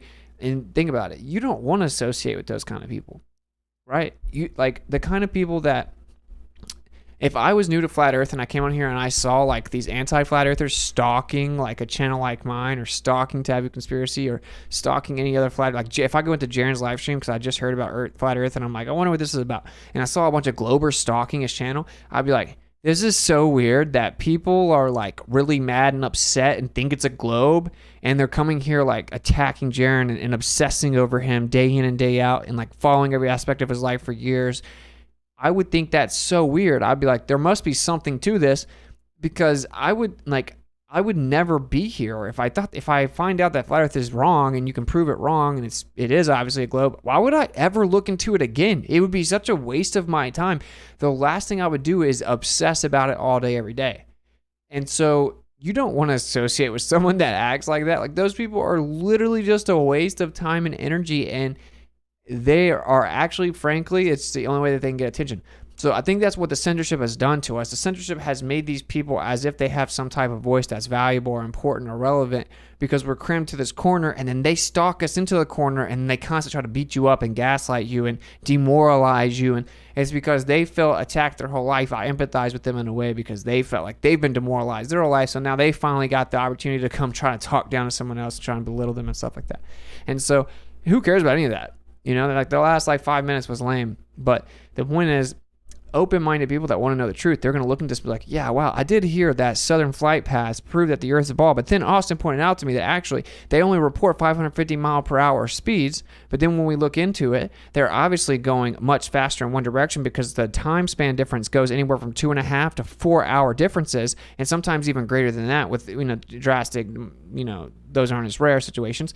And so if there's a 3.5 hour difference between this flight and this flight, or just a 3 hour difference, then obviously they're not both going 500 miles per hour if the distance is the same both ways. So there has to be something they're not reporting. This mile per hour isn't actually what's going on. It can't be. Oh, well, that's just airspeed. There's ground speed. They admit that they have jet streams. They admit that they go up to 280 miles per hour and that the south is faster, but they don't know exactly what the maximum speed of the south is because it's very hard to accurately measure the south, because to get access to measure every aspect of the jet streams in the Southern Ocean is basically impossible. And when you start to find out the evidence, even in the north where they're slower, commercial planes go over 800 miles per hour. And so if they go up to 300 miles per hour, we'll say 300 because it says 280, but it could be faster. We don't know in the south. Let's say it's 300, could be faster than that. Let's say, especially with altitude increase, let's say that it's 300 miles per hour. And then planes can actually go as fast as 650 miles an hour. That's 950 miles per hour. If you're going just under 1,000 miles per hour, you can travel immense distances. And of course, it would take longer to go one way. Then you find out how planes actually work. And then you have autopilot, always trying to find the path of least resistance. So going with the wind, it's going to go into the heart of the stream to maximize the efficacy of flight and minimize the resistance. And then when it flies against the jet stream, it's going to avoid the jet stream as much as possible with as efficient of a path as it has, because it would slow it down drastically if it didn't do that. And then all of a sudden it starts to make sense. You start looking at all the data and the numbers, and you're like, wow, this is crazy. Well, can we verify ground speed and ground distances? No, we actually can't. You ask them how to verify the ground distance, they bring up the airspeed. If you ask someone that really defends this all day, every day, makes videos, studies this for hours, thinks they really got a home run, you say, how do you verify the ground distance? They'll say, well, look, here's the speed, and they'll give you the airspeed. Right? So you can go 550 miles an hour in the air, and you can actually be going over 800 miles per hour on the ground. So if you're going 850 ground speed and 550 in the air, and then you say, I know how we got the distance because this is how fast we went, and they just show you the airspeed, they're just automatically and objectively wrong. They can't be correct. And truthers are the people that they hear the first time they hear it, they're like, wow, that does sound crazy. It seems like it'd be way longer on a flat earth. This doesn't really make sense. They go look into it. They hear all the information I just said, and they're like, oh, wow. This is okay. Well, that does make sense. Why wouldn't people incorporate that part of it in their conversation about it? Why wouldn't they acknowledge all that and give it a fair representation? And then you go back to hear the other side, because truthers hear both sides and they just try to figure out the truth. That's what a truther is. And there are people with bias on both sides of this conversation. And truthers there's nothing to be afraid of. The truth is not fear investigation. The truth will always come to light. You just go look for what the truth is, right? That's what you do. Just like when Bob said, like, he detected 15 degrees and people went crazy. He's just being honest, looking for the truth. When you're actually just looking for the truth, that's what you do. You just go look for the truth. Then you go back to the other people that are saying that they debunk the flat earth, and then you bring these points up to them, and they lie, they ignore it, they say nuh-uh, they start just shifting, they change the subject, they call you names, and you're like, whoa. Like, an honest person's like, wow, this is crazy. I guess obviously you don't have an actual rebuttal, you can't actually debate it, and you obviously don't know what you're talking about. And then you start looking at planes overall, and you're like, oh, wow, they're called planes. They fly over a plane. They're engineered to fly over a flat, stationary plane. So if all evidence shows the Earth is stationary, because that's the default position using Occam's razor, it shows that the Earth is horizontal. That's why it's called a horizon, because it's horizontal, right? All plane survey measurements, which is how we got all the distances on the ground that we have, they use vertical perpendicular to a horizontal plane. It's how we measure everything. We measure the Earth to be a plane. And so everything shows that the Earth is a plane. If we're going to claim it's not, then we would have to have some actual evidence to prove it or something, because all the evidence shows that it is. And honest people would be honest about that. Then they'd see my video talking to the pilot that's like, oh, well, it's spinning and curving, but we treat it exactly like it's flat and stationary, and that's how we fly it. So it's just crazy. And then you start thinking about planes flying north to south. They would have to account for the Earth spinning underneath them, but they don't. So what you do is you have a choice. It's kind of like if someone believes in a religion. Say someone believes in Mormonism. And then I start to point out all the hypocrisy or the fallacious reasoning and stuff in their religion of Mormonism. And I start to say, did you not know, like, look, in the Book of Mormon, it says this. And they hadn't really read the Book of Mormon and understood it. Just their whole family, their whole city, their whole community, and their whole church, and their whole football team, their whole high school, they're all Mormons. Everyone believes it. So they just believe it. And you're like, well, did you know the Book of Mormon says this? And then they start screaming and they start lying and they start changing it and saying, you don't know what you're talking about. I'm like, whoa, bro, I'm just showing you your book, your religion, your belief, right? An honest person would be like, I didn't know it said that. I will have to think about that. Maybe I'm wrong about what I think regarding Mormonism and my religion. And these are the only kind of people that have any value in life. It's the only kind of people that you would ever want to be around, ever associate with, and the only one that have real value for society moving forward. I don't know exactly what the earth is at all. I don't know. I want to learn more about it, right?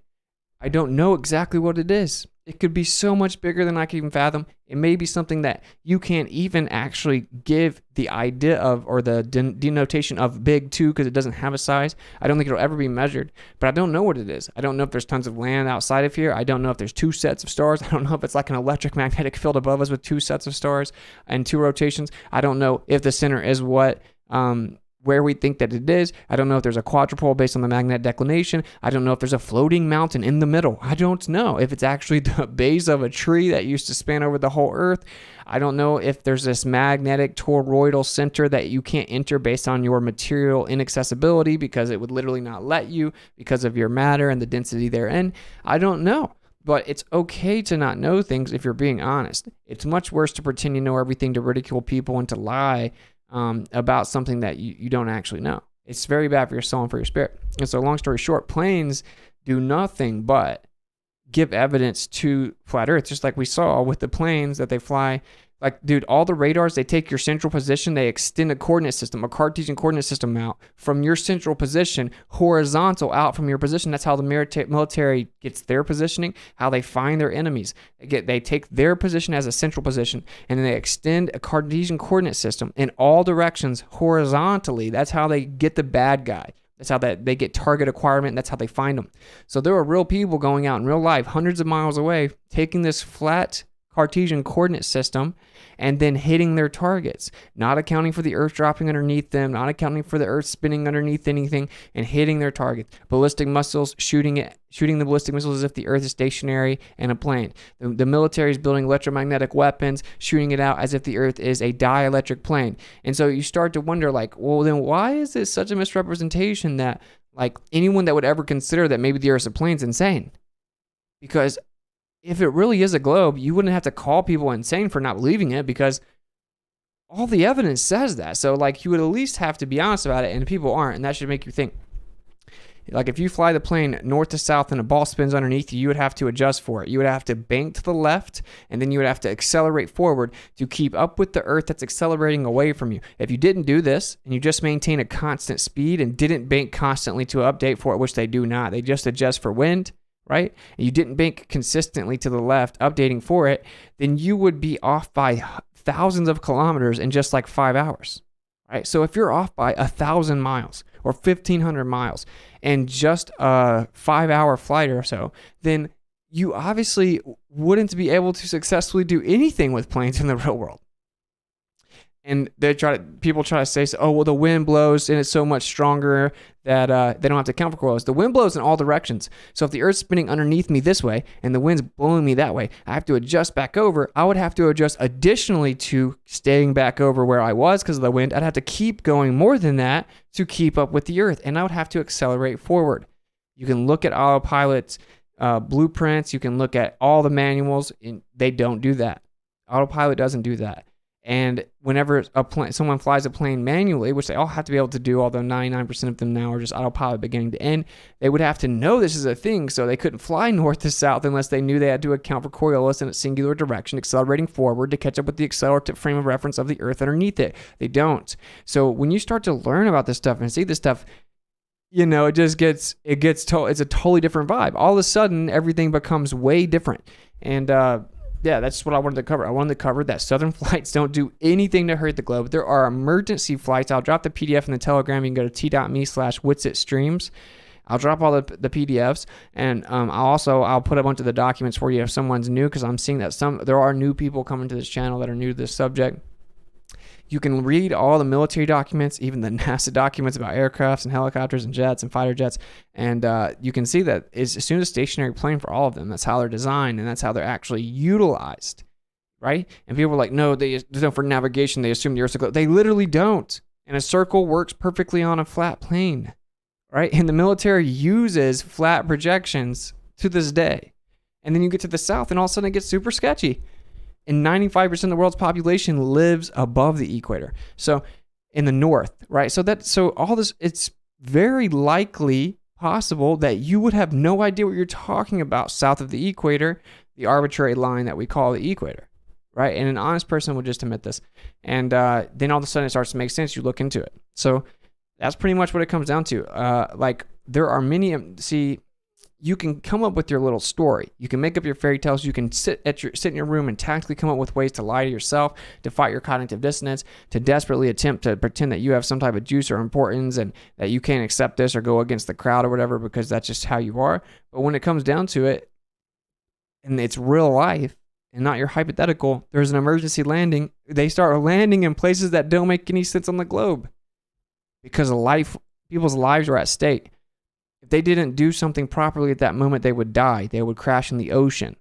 Someone's giving birth on a plane, they got to land. Someone's dying on a plane, they got to land. They're about to run out of fuel in a plane, they have to land. There's a crazy storm that's going to take them out of the sky, they have to land. They have to go to the closest place they can safely land. Thank you to Newton Runner for the super chat. You are correct, Austin. And the Creator is proud. You are bringing glory to the Most High, and those that can't see are stuck believing in their education, which is false. True that. Thank you for the $20 super chat. The Newton Runner, much love. Greatly appreciate it. And thank you for the kind words. Yeah, like some people can't see. We're not supposed to try to make them see. We're supposed to put the information out there. If they can't see it, they can't see it. I missed the girl reading the super chats, LOL. Yeah, I don't know. I might turn it back on for like one stream and see how it goes just because everyone thought it was funny, but I'd have to change her voice. Her voice was killing me. I think there's different voices. All right, cool. So I think we knocked out like a couple hours. I just wanted to kick it with you guys. I'll check the donations. It looks like we didn't really get any donations, but it's okay. I still love you guys. You can support the stream by sharing it and liking it. You can also join as a member down below. And tomorrow night, 9 p.m. Eastern, I'll be debating Bryant Myers, the BSMA physicist. Jaron from Jaronism will be moderating. It'll be on this channel, 9 p.m. Eastern.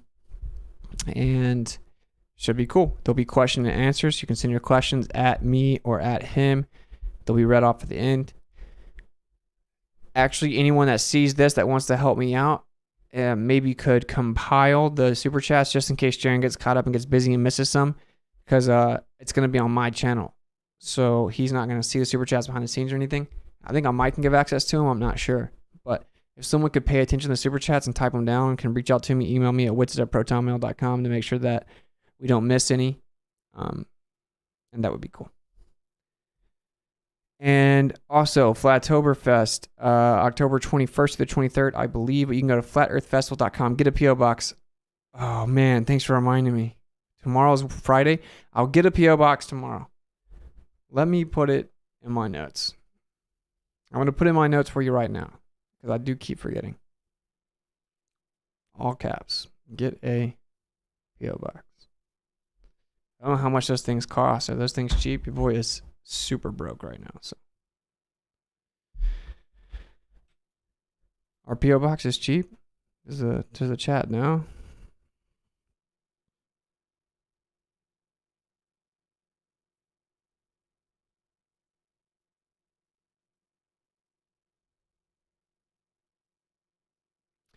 I got your email question and answers. I'm not sure what you're talking about. I don't think that's necessarily about this stream, though. So I will check it out. So I didn't really put it together. Newton Runner with another generous donation. Thank you very much, brother. Thank you for all your efforts. Use this for a date night, and congrats on your little one on the way. You are going to be great parents and will guide with truth and love. Oh, thank you, man. Thank you very much for the kind words and the generous donation. I appreciate it. The Newton Runner. Thank you, man. Very generous of you. Yeah, dude, I'll take her out on a date. That sounds great. Some support for you, buddy. I'll watch Super Chats tomorrow. Hey, that'll work. Thank you very much for the Super Chat, Globebusters. Bob from Globebusters is obviously a legend. And by the way, guys, work with me with a little bit of patience, we're going to get this Streamlabs working out where it's pretty fire. I'm just having to work on it. There's a bunch of stuff I'm working on. Cool. Thank you, man. Thank you for the support. Bob is a legend. Thanks for everything you do for me, bro. Also, please check your email if you helped with the computer, because I tried to set up one. There was only 3 people that came. I'm going to try to set it up again because I want to be able to chat with you guys. So check your emails over the next 3 days. We're going to set it a week to 2 weeks out so everyone's got plenty of time, because I want you guys to be able to come hang out. So there's that. Ready for when earthquake hits? Yeah, whenever they artificially trigger an earthquake. How can someone come here and push the same BS when they know they don't prove what they claim is embarrassing and gross? Yeah. I mean, just think about the fact that astrophysics professor obsessively stalks this crazy college dropout flat earthers channel. I think I'm about to really shift over to true earther though. True earther.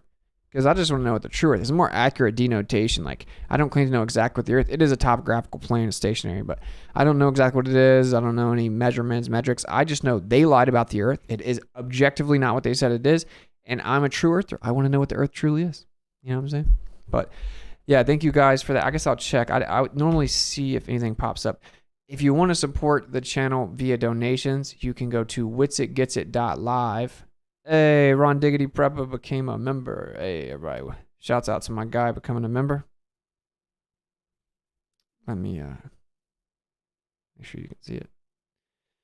Thank you very much for becoming a member. Welcome to the Misfits. Greatly appreciate it. That'll also help me out a lot. If you guys become patrons and members, if basically everyone that regularly watches my channel did that, I would be like straight. Last time I had a PO box was in the 90s in Hawaii, and it was like $8 a year, but I hear it's like $5 a month now. Oh, that's super cheap. Is it really that cheap? I remember I got a PO box one time and it wasn't that cheap, so I don't know what I did wrong or what, but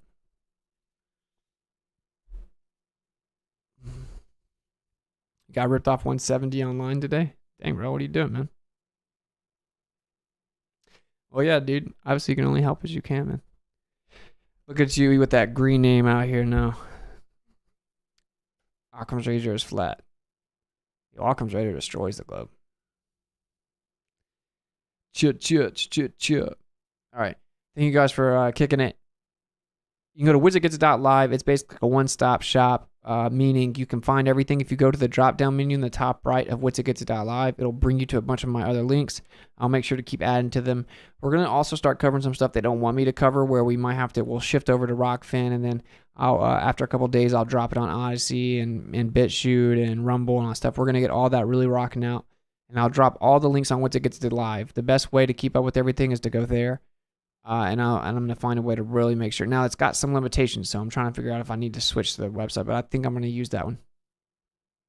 Another great stream. Thank you, man. Hopefully, I kind of cleared up some of the whole, like, confusion with the flight paths and stuff like that. I just wanted to kind of cover it. It's been a while since we talked about the Earth like that. And again, we'll be having a debate about gravity and the spin of the Earth and how it allegedly is a ball that spins with the physicists tomorrow night, 9 p.m. Eastern. So it'd be really cool if you guys come out and support that. It'd be greatly appreciated. And it should be cool. Hopefully it'll be very informative. And just share it so you can, maybe wake up some of your normie friends that are like, oh, wow, maybe this isn't exactly what I thought it was. Why is this flat earther obviously holding his own?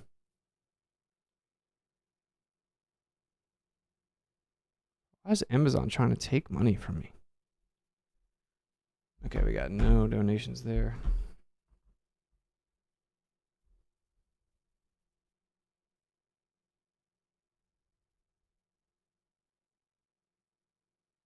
All right, cool. So no donations. If anyone sends any, if I did miss any, I'll double check. I don't think I missed any donations though. Well, if I did, I'll double check. And I'm gonna get that all worked out too. Like I said, we had that pop up. We're working on the conference, so and the conference is temms.live, and you can go Witsit50 as a coupon. You can also go to flatearthfestivals.com. That's the in-person. Kai and I are dropping exclusive music there that we're performing, so it should be fire. I'm also doing a presentation that's in person. Obviously, nothing can really compare to being in person. when it comes to hanging out with a bunch of truthers. That's in Greenville, South Carolina. I encourage people to go there. You can use the coupon code WITSIT10 for that ticket, and you will get a discount. And it would also help me out. But either way, flyerfestivals.com, Flytoberfest, WITSIT10. And then you can go to temms.live for November 11th, which is a little further away. And that's an online summit. And you can use WITSIT50 to get the discount. And we have a pretty epic, legendary lineup of people for that. So cool. I'm working on everything. I had to switch everything over to Streamlabs, so that was really frustrating. It took me a while to like get it all kind of situated and stuff, but I think I got it good now. Hopefully the stream went pretty smooth. I'll kind of look through it and look at it. But if you want to support the channel, you can go to $WitsitGetsIt on Cash App. You can go to paypal.me/inaworld for PayPal. You can go to WitsitGets.live. There's also a donation there. You can sign up to become a patron at patreon.com/WitsitGetsIt. We'll be rolling out those perks in the next week. You can also join to become a member down below, and we will probably roll out the first member-only stream or member-only chat in the next week as well. So we got a lot of cool stuff coming, and I hope you guys enjoy it. I hope you guys enjoy the stream. Hopefully the closing goes smooth. I haven't tried it, but we'll get everything working out pretty smooth. And hopefully next week will be where we're really setting the schedule. Like I said, I got the debate tomorrow night, and then I'll do something Saturday. And then Sunday morning, we got biscuits and gravy. I think that's going to be something like 9 a.m. Eastern. But I might do 10 a.m. Eastern, just so that would be 7 Pacific. But so it would have to be, I can't do any later than 10. It's not even a morning show anymore. So I might do 10 a.m. so I can try to make everyone happy. Then we have Glowbusters, of course, Sunday afternoon. Then we're going to try to get the whole Professor Dave debate lined up. I got this guy tomorrow. I want to kind of like step up where all the debates are really epic. I'll still go to modern day debate on occasion, even though they're exhausting, but I have people say that it woke them up, so that's why I do that. Yeah. Great stream. Thank you, brother. All right. Thank you guys for kicking it. Seek and speak truth unequivocally, man, no matter what people say or think. Because they're always going to attack you, bro. That's just what it is. And you're always going to have people in here doing like what this person does, right? So it's just weird. It's kind of weird. And who cares, dude? Just like the perfect examples of what I'm saying.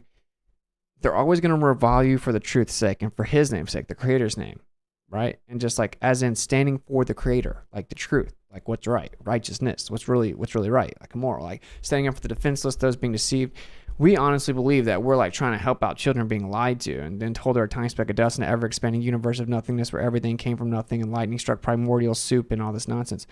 We're trying to help them out, and like we don't want people to be lied to. We want them to take their power back and realize where they live is much more beautiful and special than they've been told, and you can prove it, and you can prove that they're lying. And we have pure motivation.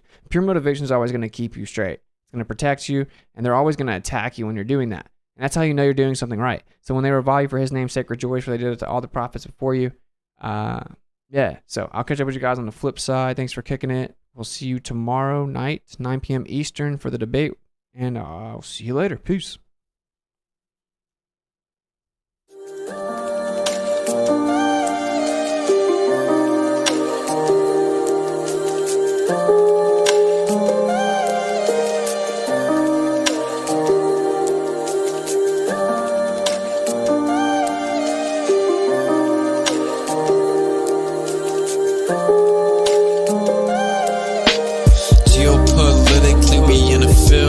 That's for Israel. Wonder, is it real? Rappers acting say they high, say they simple pills. Glorify suicide so they get the deals. Big Pharma set it up, had to flip the pills. Control the music industry until the scripts get filled. Geopolitically, yeah, we in the field. That's for Israel. Wonder, is it real? Took the way you saw the world, then distorted it. Now you think you wanna rock that twirl somewhere orbiting. Theories disproportionate, the truth distorted quick with a forceful grip. They force a misinfo that we absorbing quick.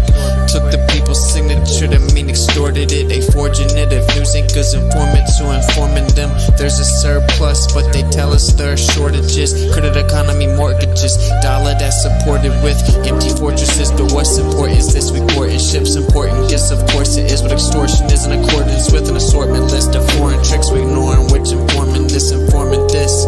It bullet light, we were snoring tricked. Pedophilia and the government endorsing it. Yeah, eugenics is exactly what abortion is. You just vilify those insubordinate. Way to matrix engineer, that's unfortunate. Geopolitically, we in a field that's for Israel. Wonder, is it real? Rappers actors say they high, say they sip with pills. Glorify suicide so they get the deals. Big pharma set it up just to flip the pills. Control the music industry until the scripts get filled. Geopolitically, yeah, we in a field that's for Israel. Wonder, is it real?